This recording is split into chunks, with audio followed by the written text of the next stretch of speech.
لە هەرێمی کوردستان جارێکی تر پرسی کارەبا بووەتەوە بابەتی ڕۆژ، بەڵام ئەم جارەیان بەڵێنی پێدان و باشترکردنی کارەبا نییە، بەڵکو و گرانکردنی نرخی کارەبای نیشتیمانیە لەلایەن حکوومەتەوە.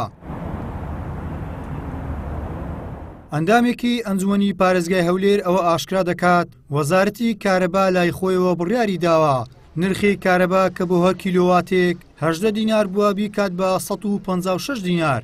لە قۆناغی یەکەمیش لە پرۆژە نیشتە جێبووەکانی گوند و ستیەکانەوە دەست پێ دەکات و لە قۆناغی دواتر هەموو ماڵ و بەژارویەک دەگرێتەوە. ئەوەی تا ئێستا لەبەر دەستیانە وەزارەتی کارەبا وەکو پرۆژە پێشنیارێک داینایە و کردیتە بڕیاری خۆی کە کارەبا لە 18 دینارەوە هەر کیلۆواتێک بکاتە 156 دینار. پێشتر حکوومەت دەبایە دامی کارەبا بکە، ئێستا ئەو دەعمە نێرن، سەرڕای ئەو دەعمە قازانجیشی لێ بکەن. لۆیە بەڕاستی هاوڵاتیان پێویستە قبوڵی ئەوە نەکەن. بڕیارێکی زۆر خەتەرە و زۆر ترسناکە و باری سەرشانی هاوڵاتیان یەکجار قورس دەکات لەو دۆخە ئابوورێ کە ئێمە ئێستا کە لە مانجی 6 داین هێشتا موچەی مانجی 5 دابەش نەکرایە. مەسەلەی گرانکردنی کارەبا و نەهێشتنی پاڵپشتی حکوومەت لە بۆ کارەبا یەک لە شتە هەر ترسناکانە، چونکە ئێمە وڵاتێکی نەوتین، ناکرێ وڵاتی نەوتی دەعمی کارەبای نیشتیمانی نەکا و دەعمی سوتەمەنی نەکا.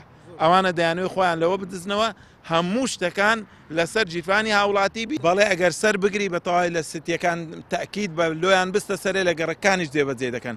لای خۆیانەوە چالاکوانان لەبارەی بڕیارەکانی حکوومەتەوە باز لەوە دەکەن هەر بڕیارێ حکوومەت دەری بکات ئەگەر لە بەرژەوەندی خۆی دابێت ئەوە هەرزوو دەچێتە بواری جێبەجێکردنەوە لە بڕی ئەوەی هەوڵی باشترکردنی ژیانی هاوڵاتیان بدات کەچی حکوومەت لە پێشکەشکردنی خزمەتگوزاریەکان بە چاوێکی بازرگانی مامەڵە دەکات و ئێستا حکوومەت کاری بۆتە ئەوەی لەسەر گریفانی هاوڵاتیان قاسە و گریفانی خۆیان پڕتر بکەن.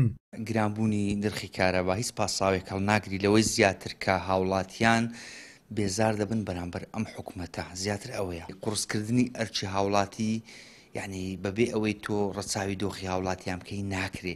ئێمە زۆر جار باز لە ئەوروپا دەکەین دەنێ ژیانی خەڵک لە ژیانێکی خۆشدایە بەڵام باجەکەشی دیاری کراوە بەڵام ژیانەکەشی بۆ دابین کراوە. تۆ یعنی ئەگەر لە واقع بگەی ماوەی حکومڕانی وانە ئەگەر پێم وابی ساڵێ ئەگەر نیو سەعات کارەبا چا بکرابایە ینی نزیکەی ئێستا 16 ساعت 17 کاتژمێر کارەبایی باشت دەبوو. تێبینیمان کردووە زیاتر یعنی شتەکانی بازرگانیە، ینی وەک دەبینی ئێستا پێوەری ئاو دراوەتە ماڵان درایتە کۆمپانیایەکی ئەهلی، پێوەری کارەبا کە ئێستا نرخەکەی گران بووە هەر کۆمپانیا گرانی کردە کردیان ئەستۆی کۆمپانیا بەڵام خۆی لە خۆیدا حکوومەت تاوانبارە وە بڕیار وایە لە ناوەڕاستی با بڵین ئەم ساڵە پێیان چەند جارێک هەوڵیدا پەیوەندی بە وتەبێژی وەزارەتی کارەباوە بکات بەڵام نابرا وەڵامی پەیوەندیەکانی نەدایەوە. بەپێی ئەو هەوڵەی وەزارەتی کارەبا بێت نرخی کارەبای نیشتیمانی بۆ زیاتر لە 8 هێندەی نرخی ئێستای بەرز دەبێتەوە. ئەم هەوڵانەی وەزارەتی کارەبا بۆ گرانکردنی نرخی کارەبای نیشتیمانی لە کاتێکدایە تاوەکوی ئێستا لەلایەن حکوومەتەوە نەتواندراوە چارەسەرێکی ڕیشەی بۆ کێشەی کەمی پێدانی کارەبای نیشتیمانی بە هاوڵاتیان و بەشداروانی بکرێت. گەیلان سابیر، کەناڵی پەیام، هەولێر.